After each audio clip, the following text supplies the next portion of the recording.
Hello students, कैसे हैं आप बच्चों। आज हम ओम के नियम का निगमन करेंगे, सहायता लेंगे अपवाह वेग की। हेडिंग को हम कहेंगे इसमें कि अपवाह वेग की सहायता से ओम के नियम का निगमन करना। ठीक है ना। तो एक नया टॉपिक है। इस टॉपिक के एग्जाम में आने की प्रोबेबिलिटी अधिक मात्रा में रहती है। तो आपको प्रयास करना है कि किस तरह से हम कर रहे हैं, जानने का प्रयास करना है। हमें निकालना है ओम का नियम और प्रयोग करना है अपवाह वेग की अवस्था। तो हम ये जानना पड़ेगा हमको कि हम अपवाह वेग की अवस्था किस सूत्र से प्राप्त करते हैं, है ना, और किस सूत्र में किस अवस्थाओं में अपवाह वेग आता है और ओम का नियम क्या होता है। जब हम दोनों जानेंगे तब हम इनके बीच में संबंध स्थापित कर सकते हैं। तो हम जानते हैं ना क्या होता है ओम का नियम।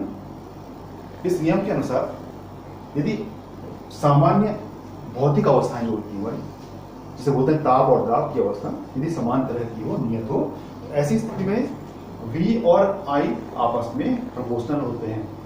किसी भी चालक में प्रवाहित धारा और विभवांतर जो होता है आपस में प्रोपोर्शनल होता है। तो इसके लिए हमें सबसे पहले हमें यहाँ पर आवेश प्रवाहित करने हैं, तो हमें एक चालक चाहिए। पहले मानते सबसे पहले हम तो माना हमारे पास एक चालक तार है, एक तार है, इस तार को नाम दे रहे हैं टी क्यों मान लिया इसको में। इसका एरिया क्षेत्रफल ए है इसका,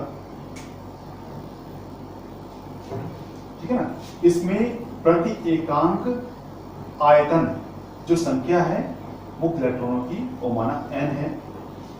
इलेक्ट्रॉन्स का जो आवेश होता है उसे हम स्मॉल e बोलते हैं, जिसे मूल आवेश बोलते हैं। अपवाह वेग जो अंदर इलेक्ट्रॉन्स है हमारे, उनका Vd है,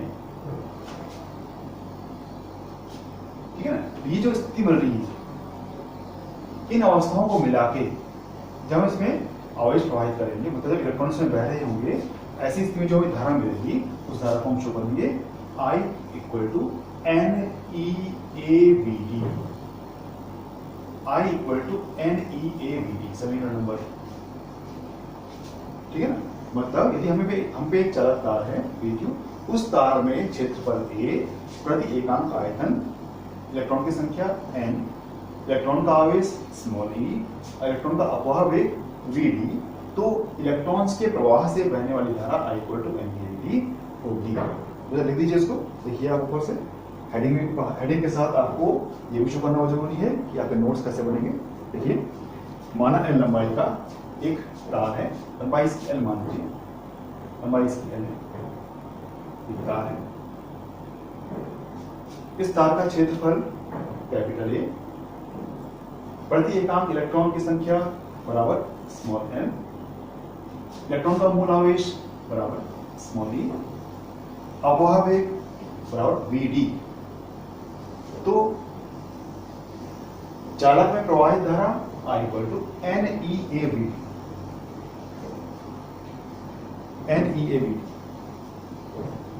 अब देखिए धारा बहेगी, इसमें धारा बहने की अवस्था कब बनती है, जब इसमें इलेक्ट्रिक फील्ड उत्पन्न होता है। मानो इलेक्ट्रिक फील्ड हमारा जो बन रहा है वो E है। ऐसी स्थिति में इनके सिरों का बीच जो हमारा विभवांतर रहेगा, इस L लंबाई के लिए, लंबाई L है हमारी, तो रहेगा E इक्वल टू V/L। हम जानते हैं जो सूत्र बनता है हमारा प्रवणता का, उसके अनुसार हमको E इक्वल टू V/D मिलता है ना। यहाँ पर हमारा D जो बन रहा है वो DL बन रहा है। ऐसी स्थिति में E इक्वल टू V/L हमको प्राप्त हो जाएगा। ये हमारा क्या है, सूत्र बन गया है, जिससे हमने इलेक्ट्रिक फील्ड का मान प्राप्त कर लिया। अब देखिए यहाँ पर जो हमारा ये इलेक्ट्रॉन है जिसको हम बात कर रहे हैं, जिसे हम कहते हैं मुक्त आवेश या मुक्त इलेक्ट्रॉन, क्षेत्र की दिशा के विपरीत बहता है, चलता है। इस अवस्था में चलने के लिए उसे बल मिल रहा होगा, जिस बल से वो विपरीत दिशा में गति कर रहा होगा। उस बल का मान हम F इक्वल टू QE से निकालेंगे। सूत्र बनता है हमारा F इक्वल टू QE। इस सूत्र के अनुसार हमारा यहाँ पर F रहेगा F इक्वल टू Q, हमारा क्या है, इलेक्ट्रॉन का आवेश स्मॉल e और कैपिटल E, लेकिन बल हमारा विपरीत है तो मान इसका माइनस हो जाएगा। नंबर इलेक्ट्रॉन की दिशा वैद्युत क्षेत्र की दिशा के विपरीत होती है।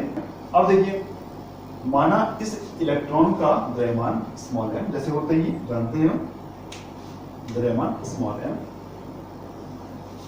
है ना। त्वरण इसका जब गति कर रहा है, त्वरण इसको a मिल रहा है, बल की अवस्था f है। इस अवस्था में बल का मान जो रहेगा हमारा F इक्वल टू ma से भी हम प्राप्त कर सकते हैं। ये तो वो स्थिति हमारी बन रही है जो यहाँ से बन रही है, लेकिन एक सामान्य स्थिति हमारी होती है ना, इलेक्ट्रॉन है, उसमें द्रव्यमान होगा, उस अवस्था में इसमें जो बल रहेगा हमारा इस क्षेत्र के द्वारा वो रहेगा F इक्वल टू ma, है ना। इस अवस्था से यदि हम नंबर 4 से यदि हम a का मान निकालना चाहें तो त्वरण a जो रहेगा हमारा, जिससे ये इलेक्ट्रॉन गति करेगा, उसका मान F अपॉन m से हम प्राप्त कर लेंगे। नंबर 5, ठीक है। समीकरण 5 में हम मान रखते हैं समीकरण 3 का, मिलता है हमको समीकरण 5 में 3 का मान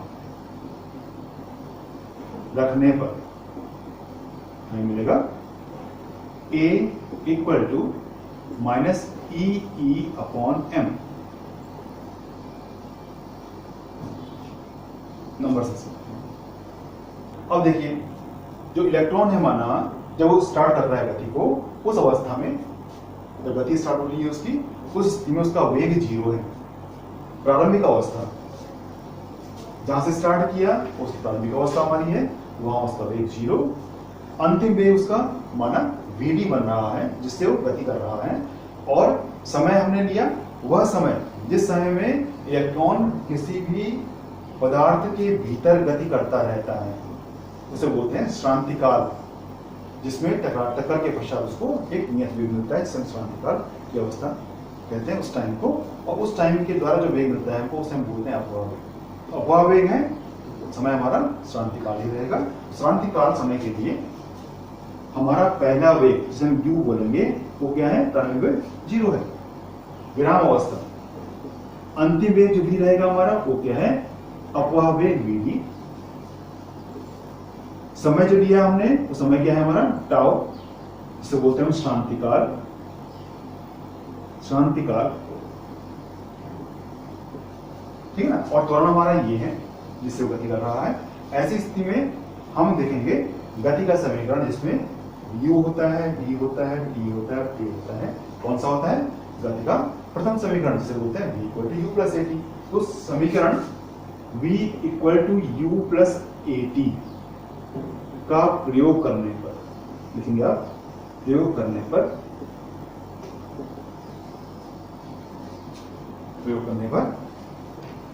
मतलब सारे मान हमने रखने हैं इसमें, तो मिलेगा हमको यहां पर vd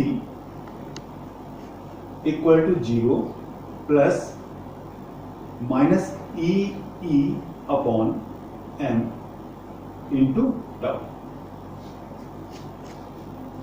ठीक है ना। इसे हम करते हैं व्यवस्थित, तुम्हारा मान मिलेगा यहां पर vd equal to minus e tau upon m into e. हमने अलग कर दिया इसको ना, बात देखिए सब गुणा में है, इसको नंबर मान दिया हमने नंबर 7।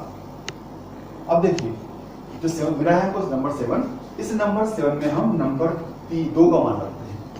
समीकरण 7 में समीकरण 2 का मान रखते हैं, क्योंकि हमें यहाँ की अवस्थाएं लानी है। और इस अवस्था में हमारा क्या है, हमें विभवांतर हमें मिल रहा है और L लंबाई यहाँ पर आ रही है। इसको लाते हैं यहाँ पर, समीकरण लिखते हैं हम यहाँ पर। देखिए समीकरण 7 में 2 का मान रखने पर हमें मिल जाएगा vd equal to minus e tau upon m into v upon l। Number 8 हो गया। अब देखिए हमको vd का मान मिल गया है, vd equal to minus e tau upon m into e. लेकिन यहाँ पर चिन्ह माइनस है ना, तो हम इसका आंकिक मान लेते हैं। आंकिक मान में क्या करते हैं हम कि चिन्ह को हम छोड़ देते हैं, मतलब इसका मॉड मान लेते हैं। मॉड मान क्या होता है, पॉजिटिव मान लेते हैं। तो हम आंकिक मान लिखेंगे इसमें। आंकिक मान के लिए आंकिक मान लेने पर हमें मिलेगा v d equal to e tau upon m into capital e. हमने माइनस छोड़ दिया है यहाँ पर क्योंकि हमने मॉड मान लिया है इसका, ये हो गया। ठीक है ना। अब इस नंबर 8 का मान आप नंबर 1 में रखते हैं और आई का मान निकालते हैं। तो लिखते हैं समीकरण, लिखिए समीकरण 8 का मान समीकरण 1 में रखने पर हमें मिलेगा I equal to n e A, जो पहले से ही है, और बी डी के स्थान पे e tau upon m into capital E. ठीक है ना। अब इसे फिर दोबारा हम ई का मान नंबर 2 से पुट करते हैं। नीचे लिखिए समीकरण 2 का मान रखने पर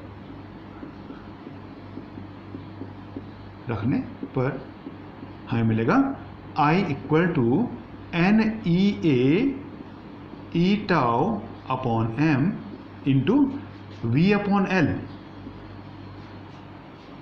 मतलब जो हमारी सारी वैल्यूज़ है ना, सारी वैल्यूज़ हमने यहाँ पर पुट कर दी और आई को पूरी तरह से ओपन कर दिया, खोल दिया यहाँ पर। ठीक है। अब इसमें देखिए, इसको मिलाते हैं, मिक्स करते हैं, जो राशियाँ 2 बार हैं वो 1 बार करते हैं। देन आई लिखेंगे इसमें, implies that I equal to n हमारा ऐसे ही रहेगा, ई यहाँ बन गया स्क्वायर, ई स्क्वायर ए ऐसे ही है, टाउ भी ऐसे ही है, इंटू अपॉन एम वी ऐसे ही है, और यहाँ वी अपॉन एल बन रहा है हमारा यहाँ। ठीक है ना।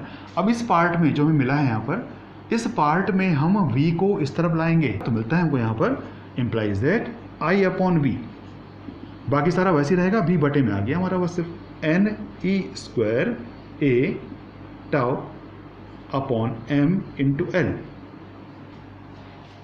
और ओम के नियम में हम जानते हैं क्या होता है, v अपॉन आई होता है, v अपॉन आई। तो इसलिए हम v अपॉन आई करने के लिए इसको उल्टा करते हैं, रिवर्स करते हैं, तो मिलता है हमको यहाँ पर v upon I equal to, ये पार्ट ऊपर, m into l upon n e square a tau. ये मिल गया हमको। ठीक है ना। ये नंबर 9 मान लिया। अब देखिए यहाँ जो हमारी स्थिति है समीकरण नंबर 9 में, ये जो पार्ट है हमारे सारे पार्ट ऐसे हैं। चेक करते हैं, यदि यहाँ पर ये सारे पार्ट जो दाहिनी तरफ हमारे बन रहे हैं, ये पूर्ण तरह से नियत हो जाएं, कांस्टेंट हो जाएं, यहाँ पर एक नियतांक को हम शो कर सकें, तो हम बोलेंगे ये ओम का नियम बन गया है हमारा। ठीक है ना, क्योंकि v upon I equal to नियतांक उसमें होता है हमारा, यहाँ v अपॉन आई यदि ये बन जाए नियतांक, तो सारे पार्ट हमारे समान रूप से उस तरह से मिल जाएंगे जैसे हमको ओम के नियम में मिलते हैं। ठीक है ना। तो हम चेक करते हैं, देखिए m क्या है हमारा, मास ऑफ इलेक्ट्रॉन, वो फिक्स रहता है, नियत है, चलिए ठीक है। n क्या है हमारा, नंबर्स ऑफ इलेक्ट्रॉन, चालक की अवस्था नहीं बदल रही है, चालक को हम और बड़ा नहीं कर रहे हैं, तो इसका मतलब उसमें संख्या उतनी ही रहेगी, बदलेगी नहीं, n नियत रहेगा। E आवेश है इलेक्ट्रॉन का, वो नियत रहता है, उसमें बदलाव नहीं होता। टाउ श्रांति काल है, तो जो चालक हमारा बन रहा है उसकी भौतिक अवस्थाएं, ताप और दाब की अवस्थाएं हम बदल नहीं रहे हैं, तो उसमें ताप न बढ़ने पर, दाब न बढ़ने पर उसमें किसी प्रकार से भी श्रांति काल, जो हमारा इलेक्ट्रॉनों के दौड़ने का और टकराने का जो समय हमारा होगा वो कम नहीं होगा, उसमें अंतर नहीं पड़ेगा, वो समांतर का बना रहेगा, इससे टाउ भी नियत रहेगा। तो यदि हम भौतिक अवस्थाएं नियत कर दें, इसकी अंतर हमारा कहाँ बन रहा है, भौतिक अवस्थाएं नियत करने पर हम यहाँ पर वे अवस्थाएं प्राप्त कर सकते हैं जो हमें ओम के नियम में मिलती हैं। तो हम लिखते हैं, इसमें लिखते हैं कि भौतिक अवस्थाएं नियत रखने पर, यदि भौतिक अवस्थाएं अर्थात ताप व दाब नियत रहें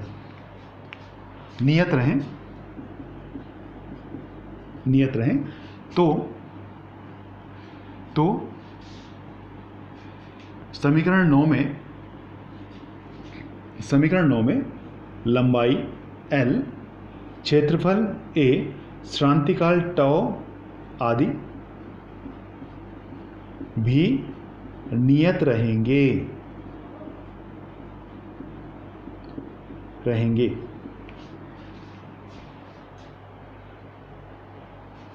अतः समीकरण 9 से समीकरण 9 से हमें मिलेगा V/I इक्वल टू नियत, क्योंकि पूरा पार्ट हमारा नियत बन रहा है यहाँ पर, नियत। और माने यदि नियतांक जो बन रहा है हमारा वो बराबर R हो जाए, R मान सकते हैं उसको R, तो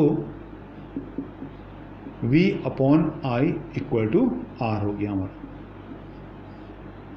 नंबर 10 लिखेंगे, जो कि ओम का नियम है, जो कि ओम का नियम है। ठीक है ना। अब देखिए जो हमें R मिला है ना यहाँ पर, ये R क्या है एक्चुअली, ये R जो है हमारा वो मिल रहा है यहाँ पर mL/NE²A/τ,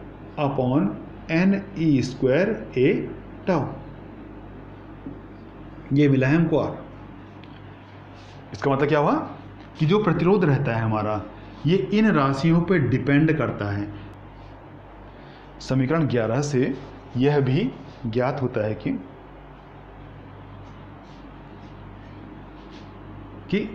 चालक का प्रतिरोध डैश कीजिए, नंबर 1 चालक की लंबाई पर, नंबर 2 चालक के क्षेत्रफल पर, नंबर 3 चालक के इलेक्ट्रॉन के श्रांतिकाल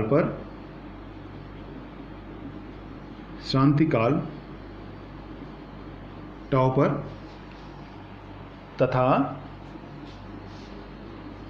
तथा प्रति एकांक आयतन इलेक्ट्रॉनों की संख्या n पर निर्भर करता है।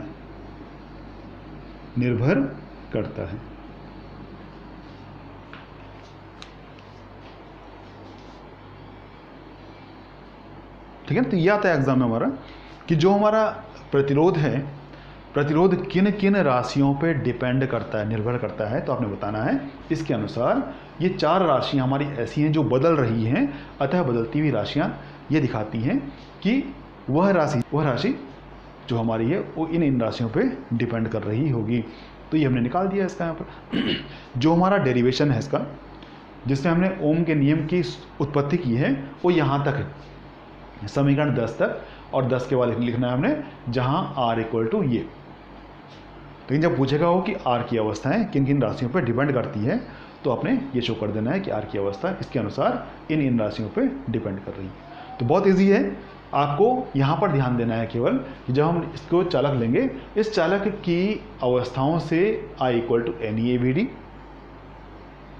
उसके बाद प्रवणता के रूप में E इक्वल टू V/L, फिर यहाँ पर बल की इसके द्वारा, क्षेत्र के द्वारा कार्य करने वाले बल F इक्वल टू QE से F इक्वल टू EE। यहाँ पर आवेश हमारा इलेक्ट्रॉन है तो विपरीत आवेश रहेगा उसमें, उसको शो करेंगे हम माइनस से। इलेक्ट्रॉन का द्रव्यमान यदि m है, m की अवस्था में द्रव्यमान के रूप में जो हमारा बल रहता है F इक्वल टू ma से हम a का मान निकालेंगे, a इक्वल टू F/m। ऐसी स्थिति में यदि कण गति कर रहा होगा, जैसे कर रहा है इलेक्ट्रॉन गति हमारा, तो उसकी प्रारंभिक अवस्था 0, विराम अवस्था, बाद की अवस्था Vd। तो Vd के लिए जो समय रहेगा हमारा शांतिकाल रहता है, उससे हम यहाँ पर Vd का मान निकाल लेंगे। अब लेंगे इसका आंकिक मान, लेके इसको रखेंगे हम समीकरण नंबर 1 में, वहाँ रख के हम लास्ट में इसके परिणाम को निकाल लेंगे। तो बहुत इजी वे है, बस आपको 1-2 बार पढ़ना पड़ेगा, ध्यान देना पड़ेगा। तो बताने का प्रयास किया गया है। उम्मीद है आपको समझ आया होगा तो लाइक कीजिएगा और चैनल को सब्सक्राइब अवश्य कीजिए, जिससे आपको नए नए वीडियो तुरंत ही मिलते रहें, कोई आपको समस्या ना हो। ठीक है, तो आज के लिए इतने काफ़ी है। मिलते हैं नए वीडियो में और नए टॉपिक के साथ अगली बार। तब तक के लिए बाय।